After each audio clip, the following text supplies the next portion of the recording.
네, 먼저 후보님 대한민국의 네. 경제 수장 자리에 지명되신 것을 축하드립니다.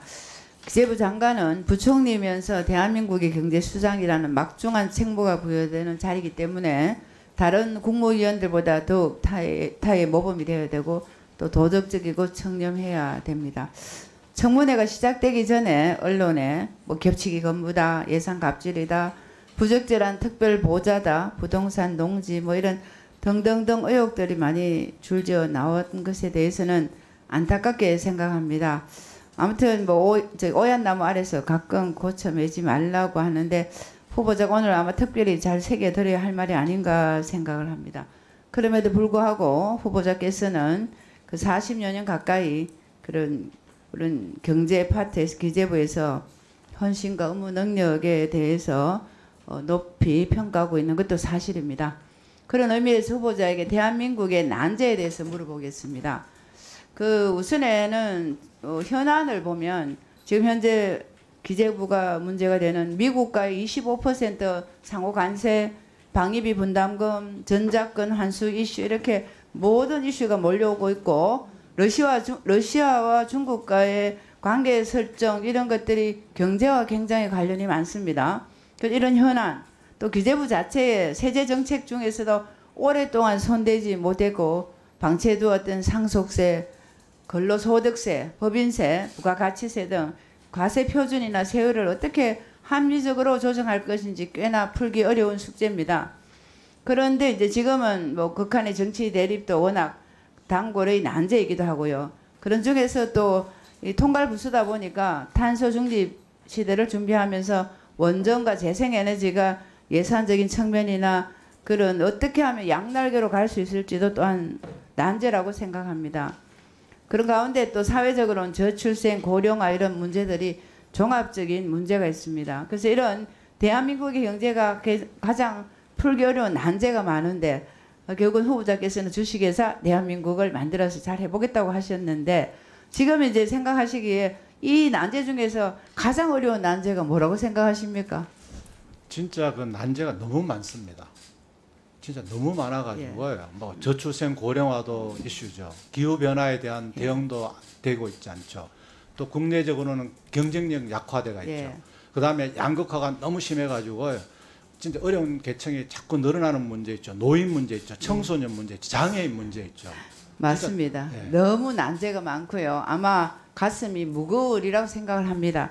그 중에서도 이제 본인이 생각하기에는 본 의원은 이 중에서도 제가 생각하는 양극화 문제가 가장 문제가 되는 게 이 부동산이라고 저는 생각을 하고요. 그 진보 정권만 출범하게 되면 항상 부동산이 오르면서 양극화가 심해지게 됐다고요.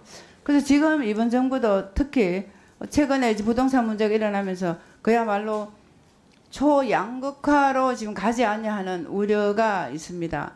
그래서 이제 정부가 최근에 부동산 정책을 내놓긴 했는데 단순하게 지표를 보고 서둘러서 조급하다는 느낌을 받습니다. 그래서 핀셋으로 고칠 수가 없으니까 그렇게 하다 보니까 투기 세력, 실소유자 가리지 않고 적용해 버리기 때문에 지금은 결국은 부동산 자산에 대해서 밟고 앞서가는 자산가들은 현금 부자들은 전혀 타격을 입지 않고 있는 상황에서 정책하는 이 부담은 고스란히 서민에게는 전가되어 있다는 그 느낌입니다. 그래서 최근에 전세 월세가 이제 옮겨가고 오르면서 서민들이 굉장히 어려워지고 있는데 그래서 지금은 이제 서민들은 대출 받지 마라 뭐 이런 걸 많이 요구를 하고 할 수가 없는 상황인데 결국은 이제 강남 수도권 이런 쪽은 이번에 이제 후보자뿐만 아니라 대부분의 이번에 후보자들이 청문회에 나온 후보자들은 그야말로 조용히 몰래 뒤에서 강남 재테크를 하고 있었다고 서민들은 지금 생각을 하고 있습니다. 그래서 후보자께서는 만약에 인사청문회를 통과해 장관이 된다면 우리가 재정 건전성까지야 바랄 수는 없지만 지금 다가오기 시작하는 부동산발 초양극화 우려를 전체 거시적으로 바라보면서 조급히 하지 말고 차분하게 대책을 마련해 주셔야 됩니다. 단파적으로 지금 가면 그 피해는 결국은 현금 가진 사람은 피해갈 수 있고 서민들은 특히나 청년이나 신혼부부는 어렵습니다. 그런 부분을 반드시 꼭 지켜주시기를 바라고요.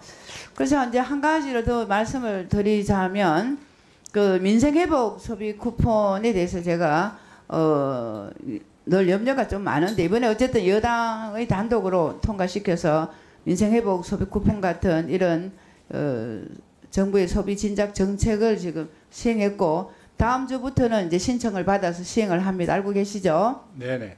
그래서 이 정책을 이제 마중물이라고 얘기를 하셨고요.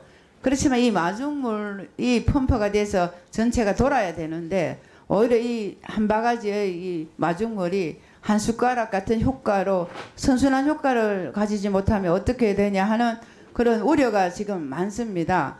지난번에 이제 문재인 정부 때 아마 잘 기억을 하시겠지만 정부의 일회성 전국민 재난지원금 정책처럼 정부에서 하는 현금성 재정 지출이 이 마중물 효과에 대해서는 아직까지 검증되지 않고 있고요. 그러다 보니 이번에 이름하여 이재명 당선 축하금이라고 불리는 민생회복 소비 쿠폰이 우리 경제가 살아나는 선순환의 마중물이 될 길을 바라지만 확신할 수 있을지는 후보자님께서 답변을 마무리할 때 해주시고요. 여기에서 이제 우리가 소비를 하기 위해서 돈을 줬는데 소비로 미치지 않았을 때 그건 또 고스란히 또 빚으로 다시 돌아오는 그런 어려움이 있습니다. 그래서 최근에 보면 한국은행과 조세재정연구원에 따르면 정부가 하는 소비 투자 재정 성수는 0.68, 이전 지출에 대한 경우에는 0.2에 불과하다고 되어 있습니다. 그래서 저는 이렇게 직접 줬는데 소비가 안 일어나는 것보다는 조금 더 면밀하게 보셔가지고 SOC 등에 투자를 해서 경기 대응 효과가 큰 쪽으로 연계해서 가야 되지 않느냐는 게 저희 생각입니다. 이거 어떻게 생각하세요? 예, 의원님께서 좀 답변을 드리겠습니다. 첫째, 그 부동산 관련해서는 진짜 그 우리 국민들의 주거 안정을 위해서는 부동산 시장 안정이 굉장히 중요합니다. 그래서 이번에는 수요 측면에서 그 부동산 수요를 좀 막기 위해서 했고요. 실수요자입니다.